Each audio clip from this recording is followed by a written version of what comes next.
All right, so we've got a whole stack of articles here about some controversial comments from former Philippine President Rodrigo Duterte. Looks like he's back in the headlines, stirring up trouble with, well, a remark about killing senators. Yeah, it's certainly sparked a lot of debate and strong reactions. Not everyone's seeing it the same way. Before we get into all the details of what he said and why it's causing such a stir, can you give us a quick overview of who the major players are in this situation? Absolutely. So front and center, obviously, we have Rodrigo Duterte himself, former president, as you mentioned, known for his blunt style, to say the least, and, of course, the controversial drug war during his term. And then we've got Major General Nicholas Torre III, the director of the Criminal Investigation and Detection Group, the CIDG. He's the one who actually filed legal complaints against Duterte. Okay, so we've got the CIDG taking action against the former president. That's a pretty big deal.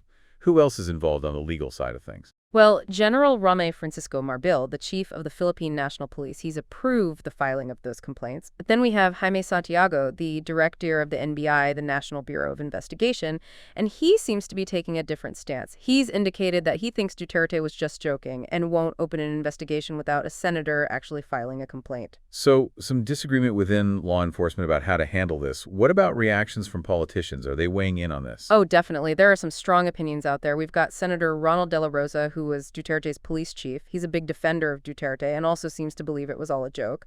But then you have Representative Zia Alanto Adiong, who's saying, hold on, we can't just dismiss these kinds of threats as normal, even if they were intended as jokes. So we've got a range of perspectives already emerging here. Anyone else we should be aware of? A couple more key figures. Antonio Chilanes IV, a former senator and a very vocal critic of Duterte, is planning to file even more charges. And then there's Senator Amy Marcos, who's claiming she's not threatened at all by Duterte's comment. Wow, so that's quite the cast of characters. Seems like Duterte knows how to keep himself in the spotlight even after leaving office. He certainly does. His words still carry a lot of weight, even if they are, as some argue, laced with dark humor. So let's get down to brass tacks. What exactly did Duterte say that's got everyone so fired up? Well, during a campaign rally supporting candidates he endorsed, he made this remark about potentially killing 15 senators. Whoa, that's not exactly subtle. And this was at a public event. Yes, a public rally. And that's part of what's fueling the controversy. Some people are taking it very seriously as a direct threat, while others are brushing it off as classic Duterte, just as dark humor. Okay, so it sounds like the CIDG is definitely not taking it as a joke. They're moving forward with legal complaints, right? They are, specifically for unlawful utterance and inciting to sedition. Those sound pretty serious. Can you break down what those charges actually mean? Sure. Unlawful utterance, as the term suggests, basically means speech that's deemed harmful or dangerous to public order. So they're saying Duterte's words could have caused some kind of public panic or unrest. Exactly. And inciting to sedition is a bit more serious. It's about encouraging people to rebel against the government. Wow, okay. So what's the basis for the CIDG taking this action? Do they have more to go on than just what Duterte said at this rally? Well, they're bringing up a past case that really impacted how the public sees Duterte's war on drugs, the case of Kian de los Santos. He was a teenager who was killed during a police operation. Right. I remember that case generating a lot of controversy. How does it tie into the current situation? Torre, the CIDG director, is arguing that Duterte essentially left police officers hanging, those who were following his orders, and that this kind of abandonment led to tragedies like what happened to Kian de los Santos. So they're connecting Duterte's past rhetoric on the drug war to this new statement about senators, saying there's a pattern of dangerous speech? Exactly. They're saying this isn't just talk, that his words can have real-world consequences. That's a pretty compelling argument, but as you mentioned, not everyone's buying it. Senator De La Rosa, for instance, seems to think it's much ado about nothing. He does. He's insisting that Duterte was just joking around. Even said that if he were still police chief, he would tell the CIDG to drop the whole thing. That's a very different interpretation. It seems like De La Rosa is putting a lot of emphasis on what he thinks was Duterte's intent. Right. And his perspective probably comes from his close relationship with Duterte. Having worked with him so closely, he likely knows Duterte's sense of humor, let's say, and doesn't think there was any real malice behind the remark. But what about the NBI? They seem to be taking a more cautious approach, right?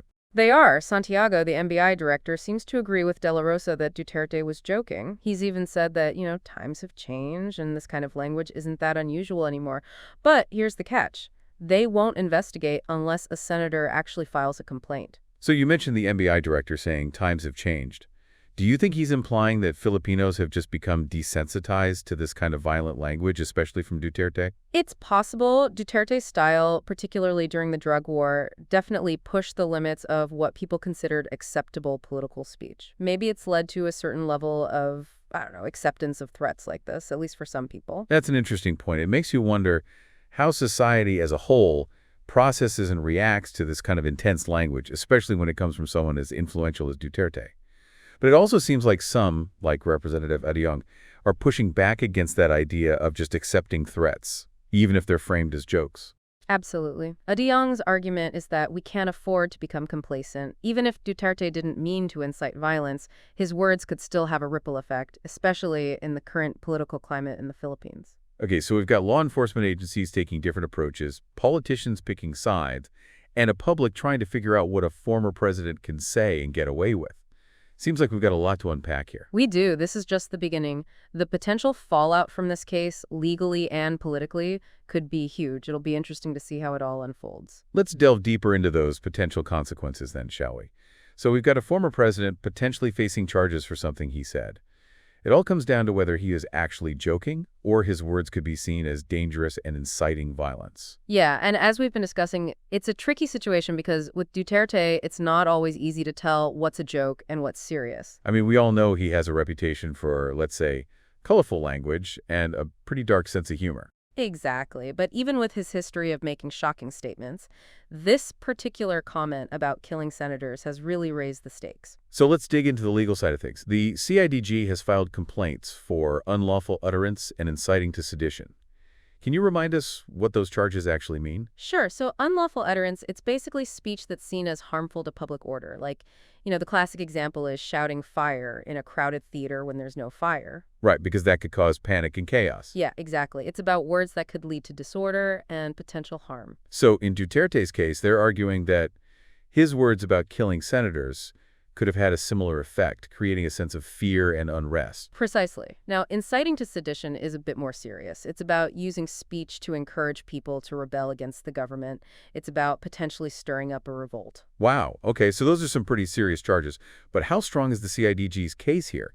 Can they actually prove that Duterte was serious about inciting violence or rebellion, or that that was his intent? That's the big question, right? Proving intent can be really difficult, especially with someone like Duterte, who often uses provocative language and, as we said, has a pretty dark sense of humor.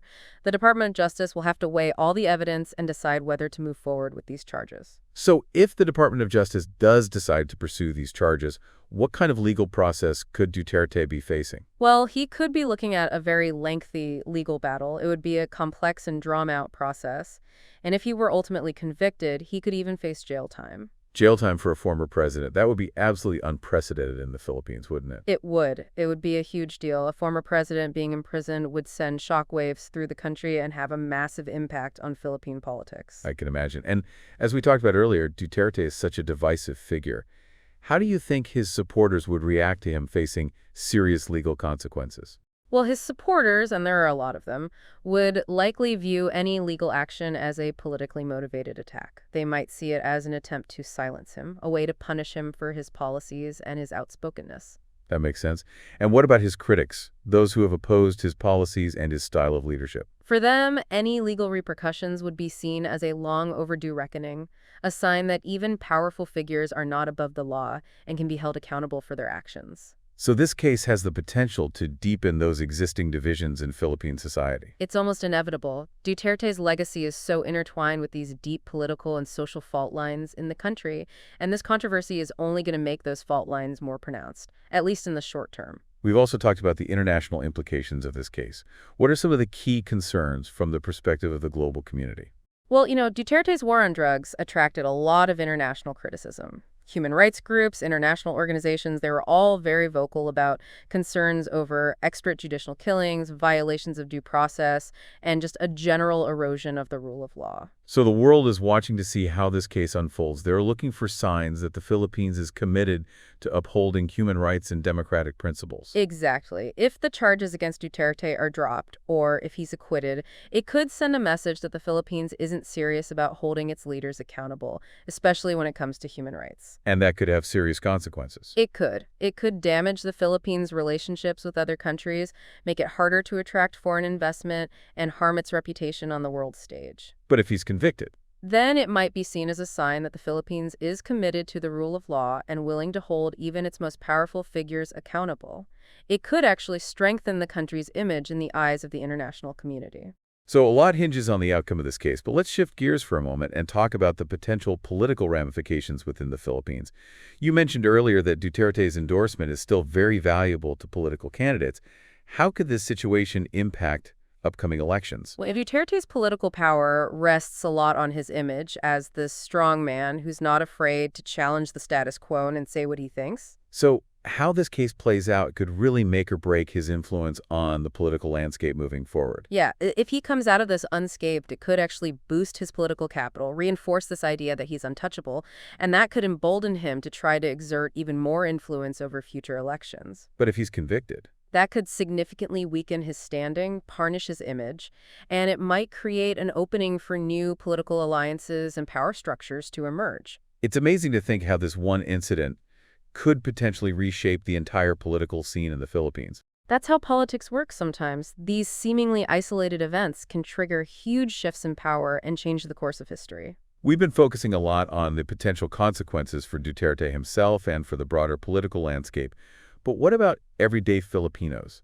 How do you think this case is being perceived by the average person on the street? You know, public opinion in the Philippines is pretty divided, as we've discussed. There are those who absolutely adore Duterte. They see him as a hero, someone who is willing to take on the establishment and tell it like it is. And then there are those who see him as incredibly dangerous, a threat to democracy, someone who encouraged violence and undermined the rule of law.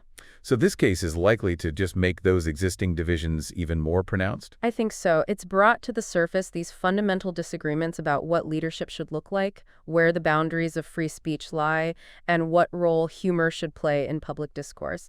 These are tough questions, and they're going to continue to be debated in the Philippines long after this case is resolved. It reminds us that even though this whole thing revolves around a former president and what some might see as just an offhand remark, it really touches on some deeply rooted issues in Philippine society. Exactly. It's about so much more than just Duterte. It's about the future of democracy in the Philippines, the limits of acceptable political speech, and the relationship between power and accountability. Lots to think about here, and it's time to wrap up this part of our deep dive. Let's move on to the final part where we can step back and reflect on some of the broader implications of this case and leave our listeners with some food for thought. All right, so we've really dug into the potential fallout from this whole Duterte situation, the legal battles, the political maneuvering. It seems like this case really forces us to think about the power of words, especially when they come from someone who's held such a high office. It really does, and I think what makes this case even more complex is that element of humor that we've talked about. Duterte's always been known for his, well, let's just say his unique way of speaking. A lot of provocation and often some pretty dark humor mixed in. It's almost like it's become his trademark, hasn't it? This kind of tough guy, say anything persona. Right, and it's definitely resonating with a lot of his supporters. They see it as authenticity, someone who's not afraid to speak his mind, even if it ruffles some feathers along the way. But with this comment about the senators, it feels like that line between what's a joke and what's a real threat is a lot harder to define. That's the real heart of the matter, isn't it? At what point does a joke cross that line and become something more serious, something that could actually lead to violence or unrest? It's a tough question. Yeah, especially when it's coming from someone like Duterte, someone who's held so much power and, as we said, has a history of using very inflammatory language. Absolutely, and I think that's why this case is generating so much debate and discussion. It's forcing us to confront these difficult questions about, where do we draw the line with political speech? What's the relationship between humor and power? And what responsibility do those in positions of authority have when it comes to their words? It's a stark reminder that words do have power, and they can have real-world consequences, whether they were meant as a joke or not. Exactly. And, in the Philippines, where the political climate can be pretty volatile with a history of violence and unrest, the potential consequences of this kind of rhetoric, they can be really significant. We talked about the potential international fallout as well. What are some of the main concerns from a global perspective? Well, I think the biggest concern stems from the international community's reaction to Duterte's war on drugs. Remember, there was a lot of condemnation from human rights groups and organizations, a lot of worry about those extrajudicial killings, due process not being followed, and basically just a sense that the rule of law was being undermined. So this new case is kind of being seen as a test of whether the Philippines is really serious about upholding human rights and those democratic principles. That's right. If these charges against Duterte end up being dropped, or if he's found not guilty, it could send a message that the Philippines isn't truly committed to holding its leaders accountable, especially when it comes to human rights issues. And that could have a ripple effect. Definitely. It could damage relationships with other countries, maybe scare away foreign investors, and just generally hurt the Philippines' standing on the world stage. So there's a lot at stake on so many different levels, domestically, internationally, legally, politically. It's really a multifaceted situation. I'm sure our listeners have been following along and have formed their own opinions about all of this. I'm sure they have. It's a complex issue with a lot of layers, and I really encourage everyone to keep digging deeper to keep those conversations going. It's important to think critically about these issues, to really wrestle with what this case means, not just for the Philippines, but for the bigger picture of how we talk about politics and how we hold our leaders accountable. Well said. This deep dive has certainly given me a lot to think about, and I think it highlights something really important. Even events that seem isolated, like an offhand comment, can have these ripple effects that touch so many different aspects of a society. Absolutely. And in a world where we're constantly bombarded with information, it's more crucial than ever to really slow down, analyze things, consider different viewpoints, and as you said, just think critically about the world around us. That's what we're all about here on The Deep Dive. Thanks for joining us on this exploration. We'll be back soon with another deep dive into a new and fascinating topic.